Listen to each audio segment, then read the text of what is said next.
सुसनेर मध्य प्रदेश मुख्यमंत्री डॉक्टर मोहन यादव द्वारा मध्य प्रदेश के निराश्रित गौवंश के संरक्षण हेतु संपूर्ण मध्य प्रदेश में श्री गौधाम महातीर्थ पथमेड़ा द्वारा संचालित विश्व के प्रथम श्री कामधेनु गौ अभ्यारण्य मालवा में चल रहे 1 वर्षीय वेद लक्षणा गौ आराधना महामहोत्सव के 160वें दिवस के अवसर पर श्रोताओं को संबोधित करते हुए स्वामी गोपालानंद सरस्वती महाराज ने बताया कि नारी में वह शक्ति है कि वह नारायण को भी पैदा कर सकती है, जिसके पुण्य भूमि भारत में अनेकों उदाहरण हैं। जैसे माँ कौशल्या के राम, माँ देवकी के कृष्ण, ऐसे ही माँ अदिति ने आज ही के दिन भाद्रपद मास के शुक्ल पक्ष की द्वादशी तिथि पर भगवान विष्णु के 5वें अवतार के रूप में वामन को उस समय जन्म दिया जब दैत्यराज बलि का आतंक फैला हुआ था। स्वामी जी ने एशिया के प्रथम गौ अभ्यारण्य में चल रही 1 वर्षीय गौ आराधना महामहोत्सव में चल रही 1 वर्षीय गौ कृपा कथा के अवसर पर भगवती गौ माता के लिए श्रद्धा भाव से लाई जा रही चुनरी यात्रा पर बताया कि एक और तो लोग भगवती गौ माता को घर से बाहर निकालकर दर दर की ठोकरें खाने के लिए छोड़ रहे हैं, वहीं गौ अभ्यारण्य में देश के विभिन्न राज्यों से गौ माता के लिए चुनरी ला रहे हैं, जो देश के लिए अच्छा संकेत है।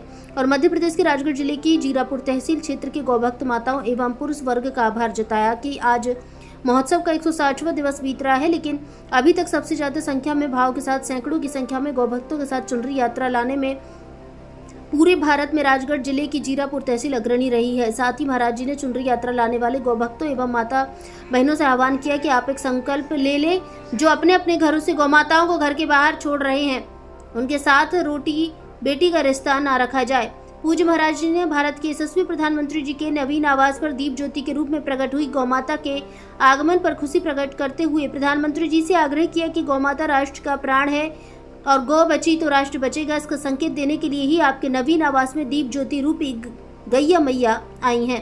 भारत संवाद से ईश्वर राठौर की रिपोर्ट।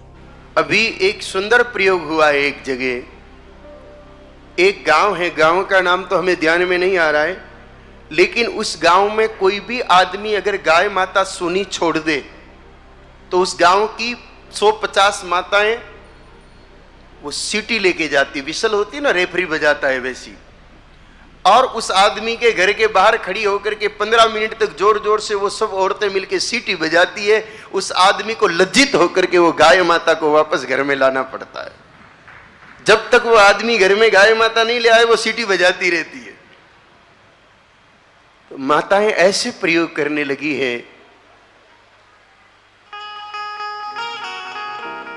मैं तो कहता हूं कि ये जीरापुर राजगढ़ क्षेत्र की कोई माता को देश का प्रधानमंत्री बना देना चाहिए।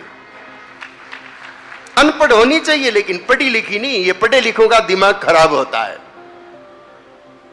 ये जो आजकल की मेकाले वाली एजुकेशन है ना, अंग्रेजी एजुकेशन, ये घर बिगाड़ू, घर फोड़ू, जीवन बिगाड़ू एजुकेशन है। कोई जीरापुर क्षेत्र की अनपढ़ बहन अगर प्रधानमंत्री बन जाए तो मुझे विश्वास है भारत से गौहत्या भी बंद हो जाएगी और राष्ट्र माता भी गाय माता घोषित हो जाएगी। और भारत में 10 रुपए किलो गोबर बिकने लगेगा अगर जीरापुर क्षेत्र की कोई मां प्रधानमंत्री बन जाए तो। इतनी कीमत होनी चाहिए गोबर की, जिस गोबर के लिए हमारे धर्म ग्रंथों में कहा है कि गौमय वसते लक्ष्मी, अष्ट ऐश्वर्यमयी लक्ष्मी गौमय वसते सदा। उस गोबर को फेंकते फिर रहे हम लोग, उसकी कीमत समझ में आनी चाहिए। अब हमारा जीवन गौ सेवा और गौ भक्ति दोनों में लगना चाहिए, क्योंकि गौ माता राष्ट्र का प्राण है। गौ माता भारतीय संस्कृति का आत्म तत्व है। अगर गौ नहीं बची तो राष्ट्र के बचने की किसी प्रकार की उम्मीद करना मुर्दे के तन पर मालिश करके उसमें जान लाने के समान है। जब तक कुछ जान है तब तक मालिश कर दो तो देश की आन बान और शान सब कुछ बच जाएगी, सब कुछ बच जाएगी।